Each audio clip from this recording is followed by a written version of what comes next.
feel like every time you open Instagram, you have to relearn the app, and that every single day there's a new feature or update being thrown in our face?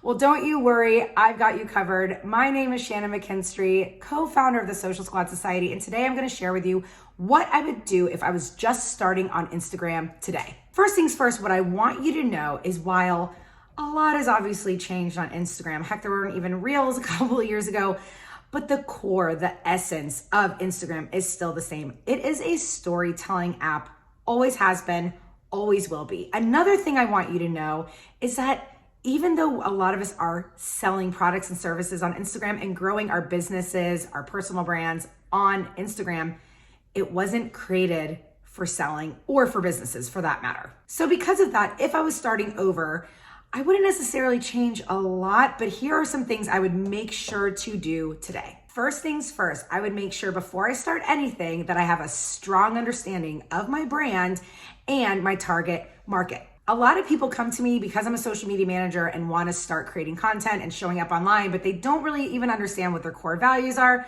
who their target market is, what they're trying to say, and what the pain point is. So first start there. Really understand your core values, what the pain point is for your target market, what their struggles are, how you solve them, and whether you are a one-man or one-woman shop or a large business, really understand the brand as a whole. Because if you don't know that first, creating content, creating a bio, creating reels, showing up on stories is gonna be really, really difficult. All right, so after you've gotten all of that hard work out of the way and the market research, and you have a strong understanding of why you're even here and what your goal is and how you can help others and what they want to see, let's dive in. The very first thing I would do if I was starting on Instagram fresh today is make sure I have a captivating bio that speaks directly to my target market.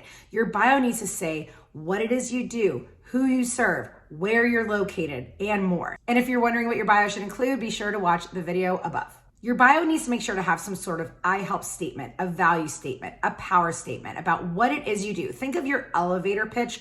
Obviously, the bio only has 150 characters, so we have to keep it short and sweet, but say what it is that you do. What is the pain point? What is the problem that you solve, and for who? So your bio is essentially the billboard of your business. It's your business card, okay? So you wanna make sure, let's say a reel of yours goes viral. If someone lands on your profile, are they gonna know what you do, who you serve, where you're located? If the answer is no, let's change that right now. So what I want you to do is make sure that the beginning of your bio, that first line, notes what it is you do and who you serve, okay? So what is your elevator pitch? Now, you only have 150 characters in your bio, and it goes by real quickly, especially if you're a talker like I am. So make sure you keep it short and sweet.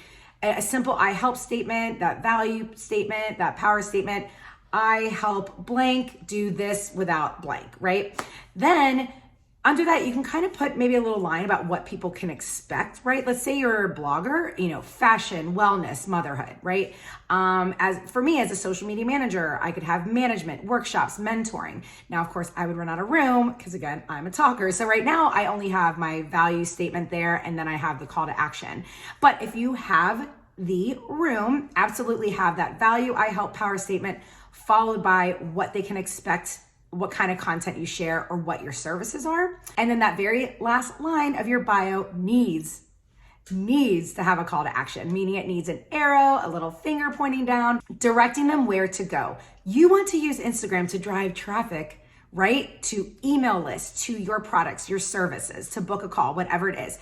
But we are scrolling so fast these days, and we are following more people than ever. We're watching more content than ever. So make sure your bio has something to direct them to click the link below and why they should. So that's your bio right there. Make sure it's optimized. And here's a bonus tip. Go to edit profile. If your name field and your username are the same, you are missing out. That is valuable real estate right there. So make sure your name field includes some sort of keyword so that people can find you. Instagram is getting more and more keyword focused and SEO friendly. So that's a little tip for you. And bonus tip number 2, make sure that profile photo is of your face. It doesn't have to be your face, obviously, if you are a huge business, but especially if you are a 3-person real estate team or just a boutique owned by 2 women, show your face. We are hardwired to respond to faces, and our guards are up. So when we see a face of a profile, the profile tells us who you are, what you do, where you're located, we're gonna trust you a whole lot faster and follow you a whole lot faster. Then lastly, once your bio is done, I want you to go to edit profile as long as you have a professional or business account and add your location. You don't have to put your full address if you aren't a brick and mortar, but I want you to put at least your city and state. That is such a strong connection point, and I think we forget the power of that. Even if you're someone who will work with anyone all over the world, we still want to know where you're located. So put that location there. All right, now it's time for the second thing I would do if I was just starting on Instagram today, and that is create my content pillars. I will be brutally honest, and even though I am a social media manager and have been for over 8 years, I did not have content pillars for myself when I started. I was creating so much content for everyone else that little old me was put on the back burner. Social media managers, do you feel me? So I didn't have my own content pillars. I would kind of post just to post. Eventually, I got to know who I was really targeting, who I wanted to work with, and that took some time. And your content pillars are essentially your categories. They're themes. They're what you typically talk about. So for me, my content pillars are tips for social media managers, Instagram tips for business owners, motherhood behind the scenes of my life, and reminders for entrepreneurs. And that's kind of a more broader content pillar, but it's typically a post about boundaries, a quick reminder that they might need that to uplift their spirit. It's kind of that inspirational content. If you're struggling to come up with your content pillars, just make sure they fall under one of these categories: educational, entertaining, inspiring, or promotional. That inspiring content is that empathetic content where you kind of put yourself in the reader's shoe, your target market's shoes. What are they struggling with? Tell a story that they need to hear, that sort of thing. The educational content, those are the tips, the tutorials, the how-tos, right? The third is that entertaining content, which is that fun, relatable, silly, haha content, okay? And dancing if you want to dance. You do not have to dance. And of course, lastly, promotional, where you sell your goods, services, etc. But I do want to make a tip here. I don't have a promotional category because I work my promotions into my content where I share a tip or share a story. And I suggest you do too. But as always, no matter what you're posting on Instagram, be sure the piece of content falls under one of those 4 categories. From those categories, develop your content pillars. I'm telling you right now, when you have your content pillars on lock, life is so much easier. Creating content is a whole lot more fun. So define those content pillars and everything else will honestly fall into place. The third thing I would do if I was starting on Instagram today was show up on stories daily. Now, I know you probably don't want to hear that. And of course, I am team take a day every week or 2 to unplug. I actually typically completely unplug and disappear from Instagram on Saturdays. But definitely throughout the week, if you can, show up daily. Get used to putting that beautiful face of yours on camera. Talk to the camera like you're talking to a friend. I share everything from rushing to meet a client with my daughter in tow, to the park we went to just showing my desk and the content I was working on. And I'm telling you right now, friend, when you show those behind the scenes, real-time, raw footage of your life, that's where the magic happens. Doing this consistently reminds people what you do and what it is that you take off of their plate or what problem it is you solve. And it's incredibly powerful. Instagram stories forever and ever will be my favorite feature of the app.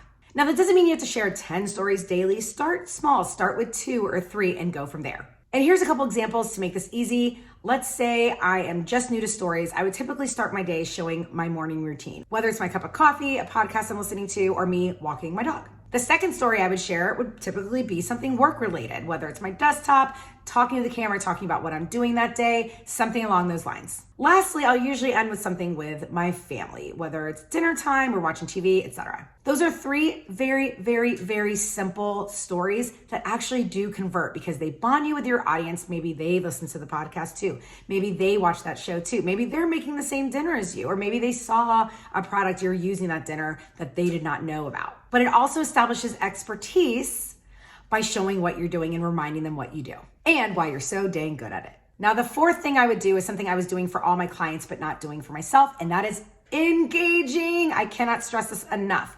You need to treat Instagram like it is a networking event in your hand that you can do from your couch while you're watching Jeopardy, okay? And again, if you need help with engagement, there's a video for that. It's as simple, friend, as finding some hashtags, engaging with your feed, just simply commenting on posts. We are nosy human beings. And if you are someone like a realtor, for instance, you're hyper local, comment on the post from the coffee shop down the street. Make sure you're leaving comments on the farmer's market, the yoga studio, things like that. If you're a coach who works with female entrepreneurs, maybe a lot of female entrepreneurs are following Flowdesk, right? Where a lot of us use Flowdesk for email marketing. Comment on their posts. Comment on other influencers in your industry. Instagram was created to build communities and engage and be social. So be sure you're engaging with hashtags in your niche, your community, etc. And honestly, if you only have 15 minutes a day to commit to engaging on Instagram, that's more than most. So you're doing a great job. Plus, the other amazing thing about engagement, when you engage with me, I engage back and we're following each other. Instagram sees there's a relationship and will show your content to me next time I log in and vice versa. And that's where engagement goes up. And lastly, you know it's coming. The very last thing I would do if I was starting on Instagram today, it actually wouldn't be the last, I'd probably be one of the firsts, not the first because the bio is the first, is Reels. I said it. I don't think you guys wanted me to say it, but I said it. It's Reels. Reels are how you get in front of new people faster. And you already know it, there's a video for that. I won't go into Reels too much because Emily and I have so many videos about Reels. We have a free course about Reels, which you can also grab below. So if you're just getting started on Instagram, there it is. There's your list. And remember, Reels, bio, stories, engagement, content pillars, all critical. And if any of this overwhelmed you, don't you worry. The Social Squad Society, we help you with your content pillars. We help you with your hashtags, your engagement, your stories, your reels, everything. We even give you caption templates every single month. Really, not just any caption templates, really engaging, awesome caption templates written by a copywriter, plus Canva graphics, plus a hashtag vault. So you never have to research hashtags again. I'm telling you, get in here. The link is down below. That's it for now. I hope this was helpful. Whether you've been on Instagram for 8+ years like me, us OG dinosaurs, or you're just getting started, I hope these tips helped you. Be sure to subscribe for more videos and we'll see you soon.